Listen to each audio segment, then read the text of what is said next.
right, boys and girls, so this is W9, find missing angles in triangles. All right, so here's a great IXL. All right, this is a pretty simple IXL where you just have to do two steps. That's it for this IXL. Number one, the first step is you add, okay? And you add what's available in your triangle. So 47 and 90 are available. Now, I hope that you watched the video about the triangles, okay, because there's going to be a key about triangles coming up in a second.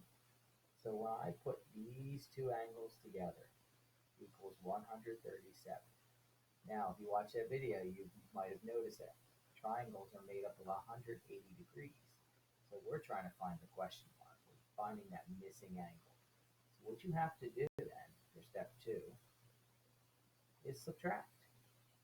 Now you will take what your total angles are, which in this case is 137, and now you're going to subtract 180 from that. Now, of course, you can use a calculator. If you want to get some practice doing it by hand, that's fine too. Okay, so we have to borrow in this case. This will become a 7. This will become 3.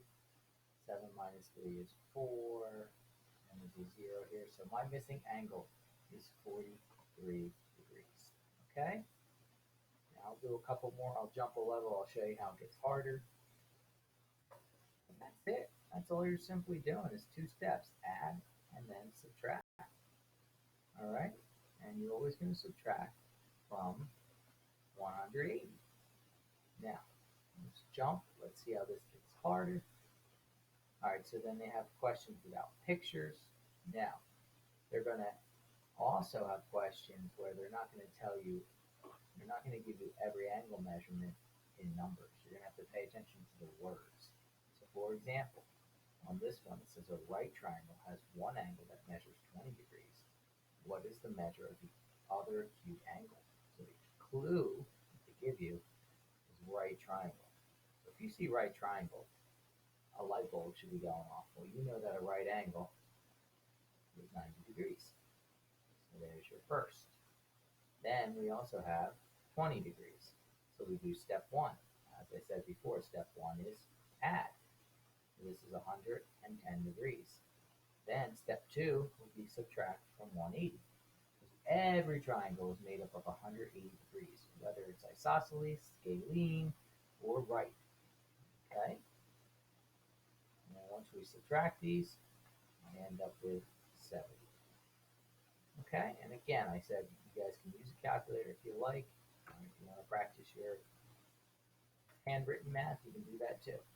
All right, so now these questions are going to get a little strange. All right, they're going to start looking like this. Okay, so let's read this together. It says an isosceles triangle has an angle that measures 80 degrees. Which other angles could be in that isosceles triangle? Well, an isosceles triangle, if you remember from a few days ago when we watched the video about isosceles, they have two angles that are equal right here. So, in this case, you could say that I could have another angle that's 80, and then 80 plus 80 is 160, and then 180 minus 160 would be 20. So that's a possibility. Okay? So it could be 80, it could be 20. Trying to think of then you could also think that 80 could be up here. Okay? Then you can do 180 minus 80, which is 100, and then divide that in half because these two are equal, and that's going to be 50. So it could also be 50. So when you get up to those questions, they get a little confusing, but I'll do another one here. So it says one angle of an isosceles triangle measures 70 degrees. So I can actually draw this out in a picture for you. And actually, I'm going to do a part 2 video to this. I'm running out of time. I got a 5-minute limit. So we'll have 2 videos for this IXL. All right.